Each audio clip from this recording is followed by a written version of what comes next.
Hello, my name is Matthias, and welcome to the FPL Scope and my team selection video for Game Week 6. I've already talked a little bit about my Game Week 5 score and how it went, so I'm not going to bore you too much with the details here, but I'll go quickly through the team and just say what my thought process was going into the game week as well. So in goal, I had Sels with 3 points, Gabriel in defense with 2 points, Anderson with 4 points, Agbado with 3 points, and Juf with 3 points. In midfield, I had Salah as my captain. He got 1 assist and got 10 points. He looked a bit better, I think, in general in this game against Everton. Had a couple chances to score as well, but 10 points in the end, which is fine. Senesi with 5 points, which was amazing because he got defensive contribution points and a clean sheet, despite not even being close to scoring a goal. Rodgers with 2 points, once again disappointing. Gyökeres with 2 points against Man City, also disappointing for him in a big game. Bowen was my savior this game week with 9 points. He scored a goal from a corner that Diouf took, so that was just perfect for me since I already had benched Richards for Diouf as well. So yeah, West Ham, which is my favorite team, scoring against Crystal Palace, deleting all the Crystal Palace clean sheets that everyone was starting with. People even had double up on Palace defense, and then Bowen scoring the goal as well was the best moment for me that game week. But that was pretty much like one of the few positives that I had from Game Week 5 as well. Mateta also scored in that game against West Ham, obviously, but at least I had him in my FPL team with 6 points there. Mateta didn't get any bonus points, but he scored again and gave me a couple points at least before I sold him now for Game Week 6, which I've already talked about a little bit. My bench actually did pretty well with 18 points in total, 4 points from Dubravka, 4 points from Richards, 1 point from King, and 9 points from Reinders. Tijani Reinders taking full advantage of the 1 goal that City did score against Arsenal. I didn't really expect many goals in that game, and I was proven right in that instance, but Reinders got an assist and also got defensive contribution points despite only getting 11 defensive contributions because they didn't really count the stats properly until it was too late to change the score. So yeah, not too happy about that Sunday fixture or the Sunday fixtures in general. I had a pretty good Saturday, and then Sunday I did fall down in the rankings a little bit, but at least I saved the green arrow, a 4th green arrow in a row. Hopefully I can keep the streak going for as long as possible until I can't go any further up the table. That would be my ideal goal to win FPL, but we'll see if that happens. But yeah, overall, Game Week 5 is not really the highest goal scoring game week in total in general. Very few clean sheets, not that many good like high profile players scoring points at all, which we'll see with the free hit team that I selected, which is absolutely awful, like one of the worst free hit teams that I've ever selected. So let's just go into it straight away. I did warn you, it is really bad. My highest scoring player was actually my captain, Salah, who got 5 points, 10 points as the captain. Other than that, really slim pickings. Semenyo also got 5 points, Anderson with 4, and Virgil van Dijk with 4 points. And then other than that, it's just absolutely awful. Darlow got 3 points in goal. Fair enough, conceded 1 goal against Wolves. Kukurea with 0 points. I had triple Chelsea for this free hit because Chelsea had like one of the better fixtures on paper against Man United, but they did also get a red card straight away after like 4 minutes. So all their assets were kind of messed up already. And Palmer also had to be subbed off pretty early with an injury in that same game. So definitely not the free Game Week 2 free hit. And I did say so going into Game Week 5 as well, that this was not really the highest upside of game weeks. Very few points for not only my free hit team in Game Week 5, but also like the team of the week had very few points and was also filled up with a lot of players that you would never really choose, like Matty Cash, Harry Maguire. Cash, some people had Cash, fair enough, but Harry Maguire, who got a clean sheet because he was subbed off before they conceded, he got a lot of points. Anton Stach from Leeds, I finally know how to pronounce his name now. He got a lot of points. Some people had him as well, but like that's like one of the more popular picks that was in the team of the week, like Matty Cash and Anton Stach. There we go. I said it properly. And then there's like Calvert-Lewin, Iwobi, Gravenberch. Like these were the highest scoring players from Game Week 5. That would have been really tough to predict. So, and I said so before the game week, this is not a good game week to free hit. You can even see my best alternatives. Gyökeres got 2 points, Gibbs-White got 2 points, and Agbado got 3 points. None of those guys really delivered either. The players that actually did deliver were the ones on my bench in this free hit suggestion, with Dubravka with 4 points, Mukiele with 4 points as well. Both of those guys getting defensive contribution, or Mukiele getting defensive contribution points and Dubravka getting save points. Mateta also actually on the bench for this free hit team just because of the comments from Glasner before the game that he was needing a rest and couldn't really play that much, but he played 90 minutes. So that shows you once again you can't really trust managers. And then Rodrigo Muniz with 5 points, he also got an assist and almost got a goal in that Fulham game. So he could have been a really good pick actually if that goal would have stood, but it was disallowed for yeah, just a foul in before the goal, really, which is what happens usually with Fulham these days. But yeah, 32 points, pretty awful. That takes the free hit score from all 5 game weeks so far this season up to 274 points, which is not that good. 2.6 million overall, that would have ranked if I had a free hit every single game week, because I do this every single game week. I select the free hit squad and try to select what I think is the best squad to have for the upcoming game week. But as you can see, hasn't really worked out for me so far, because my overall rank in total is actually better than my free hit rank. So sometimes you can be a bit blind when you pick players for one game week only. This game week, for example, I think just because there weren't that many good alternatives, I was too enamored by like these like spicy picks like Jeremy Pino and Kevin, for example. Kevin didn't start, came on, got a yellow card, 0 points from him. Jeremy Pino played a half and then he was subbed off with an injury, 1 point from him. So yeah, that's something that happens sometimes when you do select free hits as well. You go a bit too overboard with like spicy picks, which could be like a flaw of mine, because I don't know. So far, at least, the free hit selections haven't been the best. But I did actually gain points when I did my actual free hitting in week 3. When I used my free hit chip myself, I actually gained like 20 points from it. So it can work out, but most of the time, as you can see with my score here, not most of the time, but like often, it can actually go worse than what you expected. So yeah, but I think Game Week 6 is a better game week for a free hit. I think there's a lot of good options for this game week, and I think for sure that my Game Week 6 free hit team will outscore my actual Game Week 6 team. So we'll see if that happens in next week's video. But first and foremost, let's show you that Game Week 6 free hit draft that I have for you guys. If you are free hitting in Game Week 6, very few people are now, but it could be an idea, especially if Haaland is out injured. It does not seem like it, because he was pictured now in training on the Man City Twitter profile, basically, or X profile, that he's back in training. So I think he's going to be fine. I think it was just an excuse from Pep Guardiola for him subbing him off against Arsenal and going super defensive in that game, and then an excuse to not have him play in the cup game. But now that they're through in the cup, they're past the cup game, Haaland seems to be back fit, and I assume that he is going to start against Burnley at home. Obviously, in a free hit draft, you would not be able to triple captain. That's one of the other reasons why people are now not looking to free hitting in week 6, because a lot of people want to triple captain Haaland if they can. Or some people even want to wildcard because they think, rightly so, I think, that Haaland is someone that you want long-term, not just for one game week. That has been my suggestion this whole season, this whole preseason and start of the season. I've said that game week 6 free hit is not really ideal, because I think Haaland, like the players that were popular at game week 6 free hit, City players and Bournemouth players are players that you actually want long term, not just for one game week. So not that many people are free hitting anymore with Game Week 6. But if you do, I still think it's a viable week, even if Haaland is fit to play and you don't have like the best team. Like, you could still use your free hit chip, but I would still advise you to try to make transfers to bring in Haaland into your team, or wildcard potentially if your team is looking really bad and you need to change a lot of things for future game weeks as well. So yeah, but anyways, if you are free hitting, enough talk about why free hit Game Week 6 is not the best idea potentially. It is probably going to be a high scoring free hit for what it's worth, because I think there's a lot of good players in this draft. So let's just go through it from goalkeeper through all the starters and all the bench players. In goal, Vicario from Spurs. I've doubled up on Spurs defense actually. Vicario against Wolves at home. Romero also against Wolves at home. I think that's the best fixture for potentially a clean sheet. But Strand Larsen is back now for Wolves. They look a lot better with him up front, so that might be making it more difficult for Spurs. But they have been pretty solid defensively this season, especially at home. So I think a double up is warranted. And I also really like Romero's potential in terms of goals, DEFCON points, everything. He has a lot in his locker, basically. Tarkowski against West Ham, I think he's the safest option from the Everton defense. You could go with someone like O'Brien, but he's not going to get DEFCON points. You could go with someone like Keane, but he might not start if Brantwaite is back.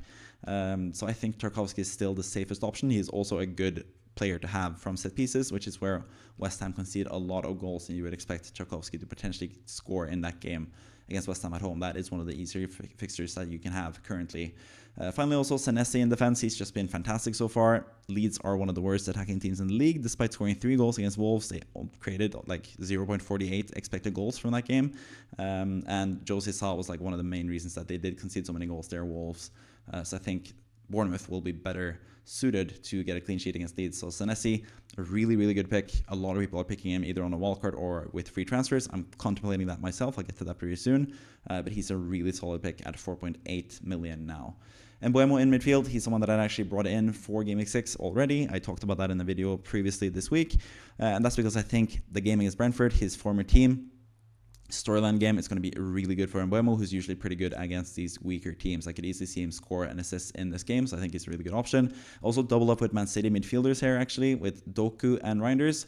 You could go with Foden, but just the fact that he's played so many matches the last week and a half, I think he has started the last 4 matches in a row or something for City, including now in the League Cup in the midweek. I just don't feel like he is the safest for starting minutes in this game. So I think Doku, who got a rest now in the Cup, Reinders also got rested, and Haaland, who obviously also got rested, are the best 3 City assets to have for this game. Doku has been amazing this season. He's been fantastic in all parts of everything, really, both in terms of FPL and in terms of just being a good player in the Premier League. So I think he should be the preferred starter, especially with Marmoush still out and Cherki still out. Both of those guys are getting closer to returning, but with those 2 guys out, I think Doku is going to be great, and I think Reinders is also going to be really great because Doku really has plays with a lot of width in his game. He plays very wide, which is difficult to say for a Norwegian. Trust me, but he opens up so much space for Reinders, who really shows, like he did against Arsenal, that he can get goals and assists whenever he gets to roam forward. So yeah, I do really like both Doku and Reinders. Iliman Ndiaye as well. He has been a really popular pick now for Game Week 6, and for good reason. This is also his best fixture for anyone that's using him on a wildcard. This is the fixture to target with him because West Ham at home is currently a pretty easy fixture as it stands right now with Graham Potter still in charge. So Ndiaye on penalties, he has DEFCON potential. He's playing really high up the pitch, is in really good goal scoring positions. He's a really solid, really good player, really fun to watch. There's really no reason not to go for Ndiaye this game week on a free hit, especially when you can only target this game week, which is his best game week for the longest, for the long-term future, basically. Ndiaye. Up front, Haaland, like I mentioned already, easy captaincy choice, assuming he's fit, and yeah, back in training, he should be fit to play. So easy captaincy choice on a free hit, easy triple captaincy choice, honestly, on not free hit or not wildcard. So yeah, Haaland is fantastic. Don't really have to talk too much about him. Joao Pedro against Brighton at home. Again, another storyline game against his former team for Joao Pedro. You also have Palmer out now with injury, so I think that's going to leave more of the responsibility up to Joao Pedro, and also Enzo Fernandez, who I have as the first bench player here. He could actually be a really good player. He's also going to be on penalties, going to be on set pieces without Palmer, so Enzo is actually a really good pick that I was really tempted to put in my starting lineup. But I didn't because I have Richarlison against Wolves at home. I think he's actually one of the best players to have this game week. Underrated pick as well. Koulibaly is slightly injured. And Mathys Tel did start one league game over Richarlison, but that was because he does not play in the Champions League.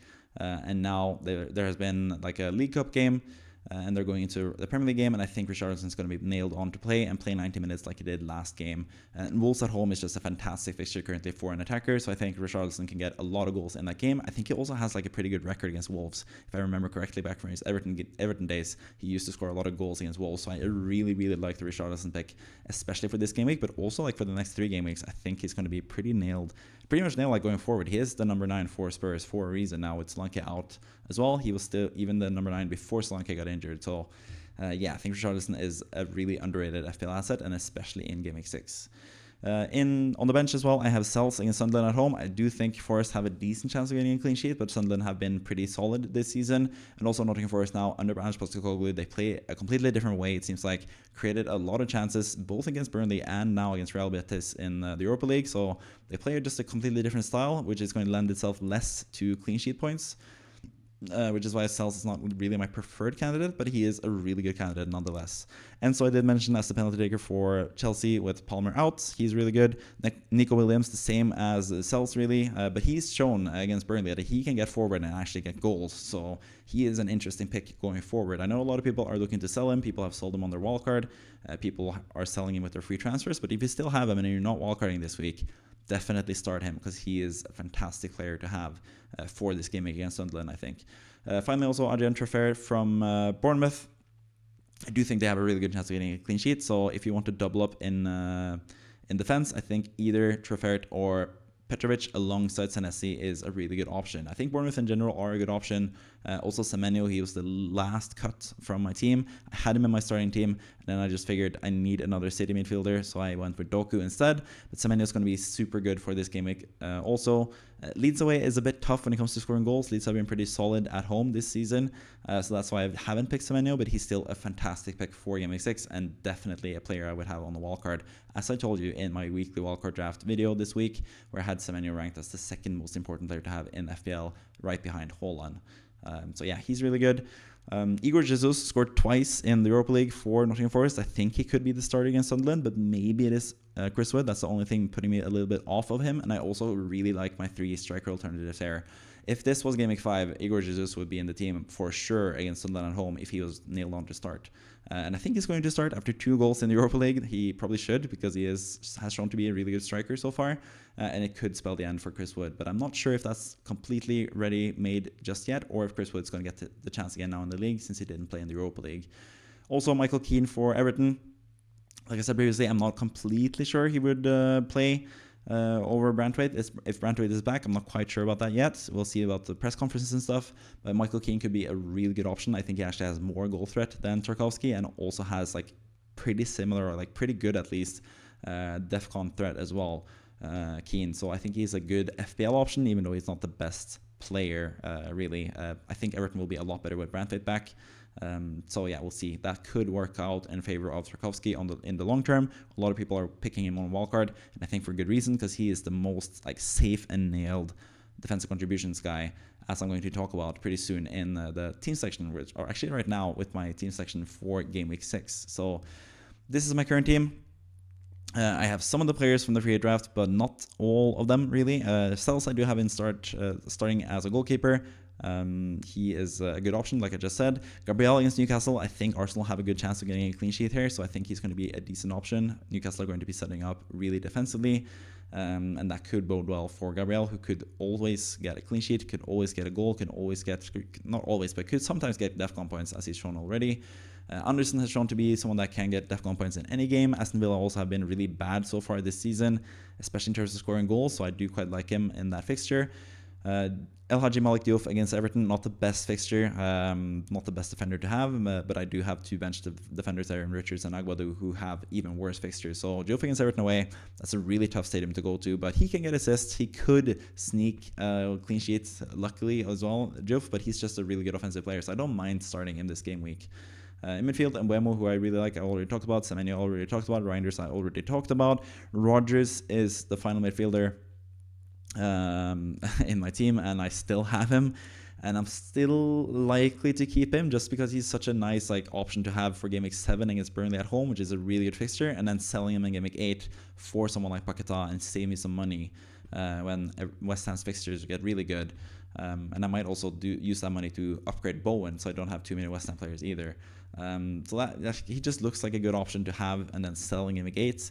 But I would ideally not want to start him this game because Fulham are pretty solid defensively, and I'm also playing Anderson, so I'm hoping for a clean sheet there, maybe, or hopefully.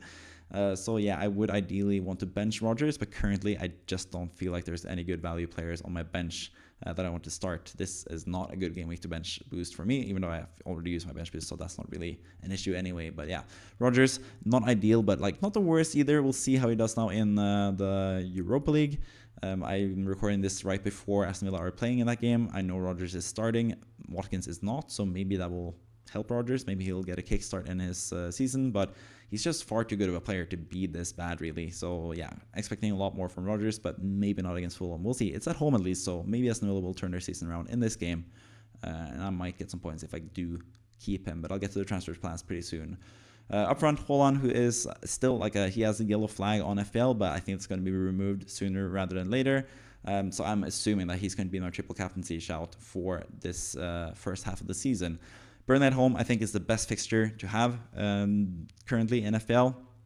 And Haaland is the best asset to have currently in FPL. So for me, triple captaincy just makes a lot of sense, since we're most likely not going to get any double game weeks this season, especially now that Crystal Palace, which was like the one alternative for a double game week, if they got through into the next round of the League Cup, they would potentially get a double game week and cause another double game week for another 2 teams in Game Week 16-17 area, but now they're facing Liverpool away in the cup, so it's very unlikely that they go through. And even if they go through and we do get a double game week, it might not be the best teams either. Might not be Man City, which is like the ideal team to have. So I think triple captaincy is the best for this game week, but Haaland has like really good fixtures all across the first half of the season. He plays all the easiest teams at home, so I don't think it's like a must to triple captain him. We saw him already like 2 game weeks ago against Man United being a really good triple captaincy option, where I actually advised someone to use the triple captaincy on him. So yeah, he is going to be a good triple captaincy option in several game weeks, but I think this is the best one, assuming he's ready to play, which I think he will be. Gyökeres against Newcastle away. Not ideal. Newcastle are going to set up defensively, but if Arsenal get an early goal in this game, that might open up things a lot for Gyökeres, and I think that could be good for him in this game, but I'm not having too high hopes for him. Jared Bowen as well, he's someone that I've just kept on my team. He did score 9 points last game week when I didn't expect him to score against Palace, so he might do that again. Bowen is just a really solid pick all over. He's like already a top 5 forward, even though he hasn't been the best, and West Ham have been terrible so far this season. So Bowen is just always someone that you can count on, especially in these games where you can't score. Everton haven't been the best defense this season, so Bowen actually has a decent chance of scoring this game week. I might sell him in game week 7 when he plays Arsenal, and the fixtures after that are good, but I do prefer having Paquetá for a cheaper price if I can, but Bowen is a decent option for this game week at least. On the bench, just a lot of bad fixtures in general and bad options. Dubravka against Man City away, I don't expect anything from him, so I'm going to bench him. King against Aston Villa away, I'm not even sure he's going to start anymore because he's been struggling a bit more with his performances lately, and also Smith Rowe scored in the cup, so he might be the starter ahead of King. Richards, who has pretty terrible fixtures for the next few game weeks, but from game week 10 onwards, he actually has pretty damn good fixtures, so probably going to keep him for now. Or for a long time probably, because he is a really good defensive contribution player, and he is only 4.5, so really cheap. Agbadou is someone that I am obviously looking to potentially sell, and as you can see from my transfer plans there, which is a nice segue to the transfer plans actually, if I were to do another transfer, it would probably be Agbadou out for another defender. So I've actually done 2 transfers already, and Mbeumo and Haaland were not in my squad before game week 6. I did sell Salah to get Mbeumo, and with that money I could upgrade Mateta to Haaland, so I did that just because I really want Haaland and triple captain Haaland in game week 6. That was always the plan this season. That's why I picked Mateta in the first place, because I knew he had 5 pretty good game weeks to start the season, and then game week 6, when he has tougher fixtures like I just mentioned with Richards, he would be an easy transfer over to Haaland. I felt a bit bad about selling Salah, but at the same time I can easily get him back in game week 8 when he has the better fixture. He has Palace and Fulham now in the next 2 games, and I don't think that those are the best fixtures for Liverpool, so I don't mind waiting 2 game weeks and seeing if I need a Liverpool attacker until game week 8 when they play Man United, and then they play Brentford after that. Man United at home, Brentford away in game week 8 and 9.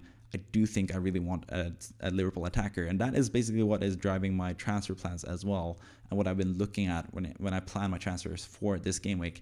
I still have 1 free transfer left because I had 3 free transfers available before game week 6, so I can do another transfer, but my first option is actually just standing pat and having this team, just going with both Rodgers and Anderson. This was like the fault that I had for my bench boost in game week 5, that I was too worried about players facing each other, but all the players from the Palace against West Ham game where I had 2 West Ham, 1 West Ham defender, 1 West Ham forward, 1 Palace defender, 1 Palace forward. They all actually got a decent amount of points. So yeah, sometimes that works out.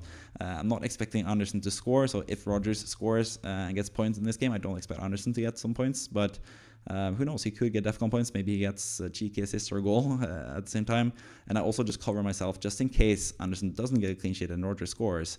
It will feel a lot better if I do have Rodgers still starting. So I am leaning towards keeping Rodgers, but if I'm selling Rodgers currently, it would be for Njai. But if I do one of the other transfers, if I do Agbadou to Senesi or Agbadou to Timber, which are my other options, I would probably bench Rodgers rather than benching Diouf, just because I want to still try to optimize my team. I don't have any Everton attackers if I don't buy Njai, or however you say his name. So I would prefer to start Diouf over Rodgers, because Rodgers is facing Anderson basically.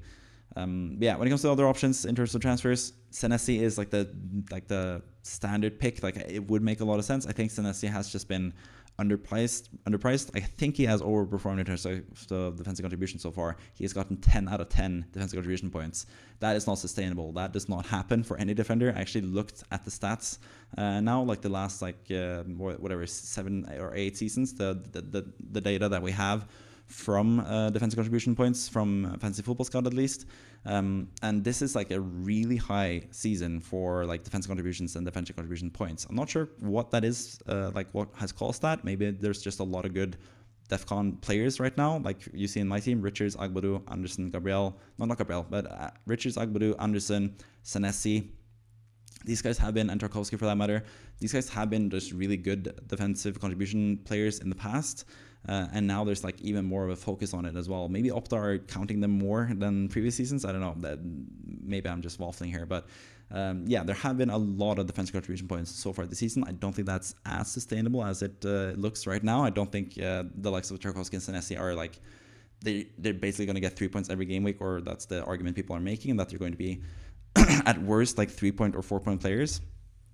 But I don't think like this is going to continue, especially for Senesi, who hasn't, like, he's been good when it comes to DEFCON in the past, but not this good, like not like DEFCON every game good.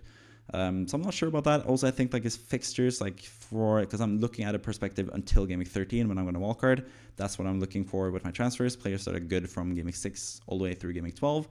And Senesi has good fixtures now defensively, but eventually I think those fixtures are a bit tougher. Like he has decent fixtures still. So I'm not quite sure about him, but he is also like, even if you didn't have DEFCON, I think he would have been underpriced because Bournemouth are a really good defense. I think they might be this season's Nottingham Forest. And this is the point of the season last season when I didn't go for the likes of Ulajna, for example, or Milenkovic, who were at that same price as Senesi, and they turned out to be amazing picks for the rest of the season. And that was without DEFCON points. And now we have the DEFCON points. Senesi is really good at that. So I think he's just a really good long-term pick. He was one of my favorite players on the wildcard draft as well. So he is someone that I'm really considering. But I also feel like I don't need to do transfers. Agbadou is also really good for DEFCON points, but he's been just playing for a terrible team. And Wolves, he's also been really underperforming this season. So maybe he gets dropped. That's why I'm also a bit more willing to sell him potentially. But he is still like a good DEFCON player. That's why I picked him. A good DEFCON player for 4.5. That was my tactic going into the season. And that is basically the new meta now. People have Gabriel and then 4 DEFCON players, and I have Gabriel and 3 DEFCON players in Anderson, Richardson, Agbadou, and then Juf, who I think he just has really high upside as an attacking player. So yeah, Agbadou out is still like potentially what I'm doing, but I'm leaning towards just standing pat and doing nothing. I could do Agbadou to Timber as well, and actually have enough money in the bank to do the Rogers to Paquetá and Bowen to Isak move. Like I have just the exact amount of money, I think, or 0.1 in the bank extra if I do those moves right now. So I could potentially do Agbadou to Timber and still have the option to get a Liverpool attacker in game week 8. And that's why I still am considering that option, because Timber is someone that I really like. I know he's not completely nailed, but he's going to play like 4 out of 5 games for Arsenal. And I think he's going to get a lot of points. I think double Arsenal defense, especially with someone like Timber, who can get a lot more points than someone like Raya, I think that's going to be a really huge differential positive for me. So I do quite like that option. I think he also has just a higher ceiling than Senesi, because I think, like, yes, Senesi has the DEFCON points, but Timber, like, I mean, Senesi isn't really good. Like, he's good for goals and assists as well, so maybe not even the best in terms of ceiling. But Timber has better fixtures than Senesi as well, plays for a better defense. So I am leaning more towards him, but he is also a bit more expensive, or quite a lot more expensive actually than Senesi, 1 million more, in fact. But I do have the money at least to bring in Isak, but that would also leave me out without the option of getting Salah. I think like that's why I'm leaning towards standing pat, because that makes it easier for me to get Salah for Mbeumo in game week 8, which is something that I'm looking to potentially do, like just reverse those transfers once Salah gets easier fixtures again and Mbeumo's fixtures run out. But yeah, that's why I'm leaning towards not doing any transfers and having another free transfer to use. I can always like take hits and stuff in game week 8 if I need Salah in. I could use hits to get the funds to bring in Salah still.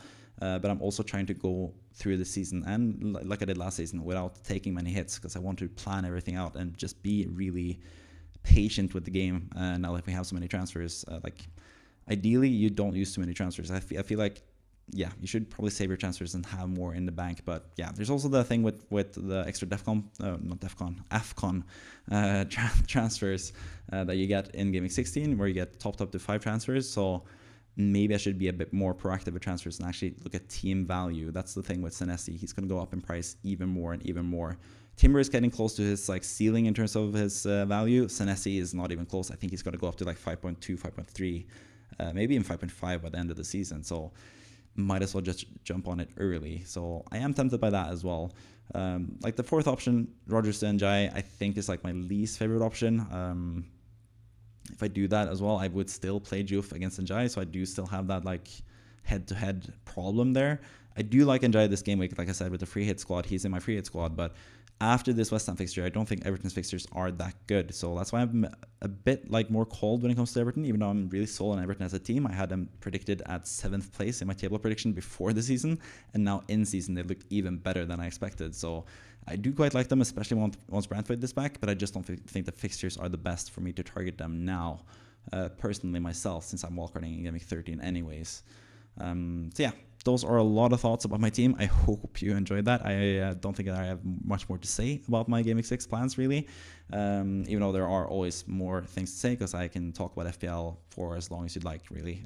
But I also feel like it's a good time to stop sometimes, because I think like shorter videos is probably better performing as well on YouTube, because people aren't really... they're too busy to listen to me just blabber on like I'm doing right now. So I should just as well just end the video. But if you have enjoyed the video, if you've watched a couple of my videos and you think that I'm a decent FPL manager from what I'm saying at least, and also my rank history, which you can see above me, is pretty good. So yeah, please subscribe if you think that I can be of either enjoyment for you or of good information for you in the future. And bad English, because I'm Norwegian, then please subscribe or like the video if you can do that as well, and help me in the algorithm. Comment down below as well if you have any comments or any like queries, any questions. I would like to...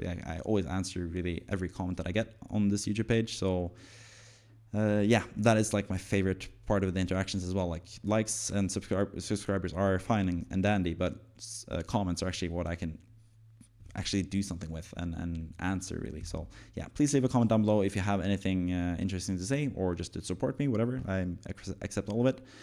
And with all that said, thank you for watching. That's me done just blabbering on and on. I hope you have a good weekend. I hope you have a good Game Week 6, whatever your plans are. I'll see you next time. Bye bye.